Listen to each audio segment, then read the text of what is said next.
Mars has so much more to do with our confidence, our courage, our strength.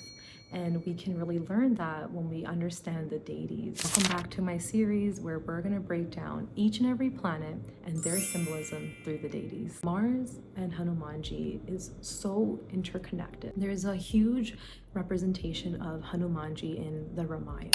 And what he does is he is literally the army leader.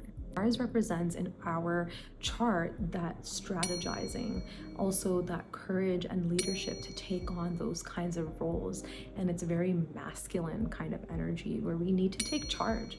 No one else, it's only Hanumanji. He's the one we're looking at. Where do we go from here? Mars can also represent this protective energy, and it can be that protector. We look at Hanumanji and how he protects Sita. He also saves her and leads an army to do this. With that being said, Mars is also ruled by Scorpio.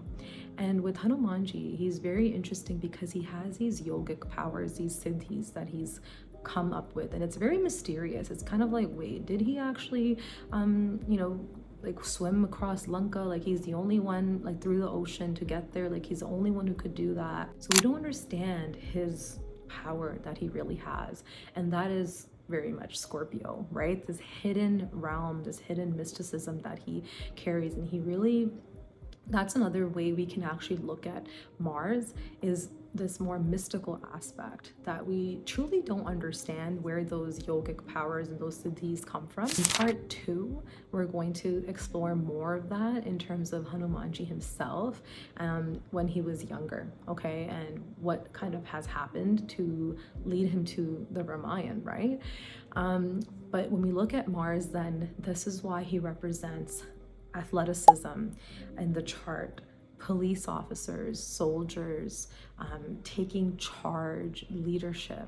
And so when we see a really strong Mars, people can be in those kinds of fields, or they can also be just like natural leaders, to be honest, in any field that they're in. They can very much be that.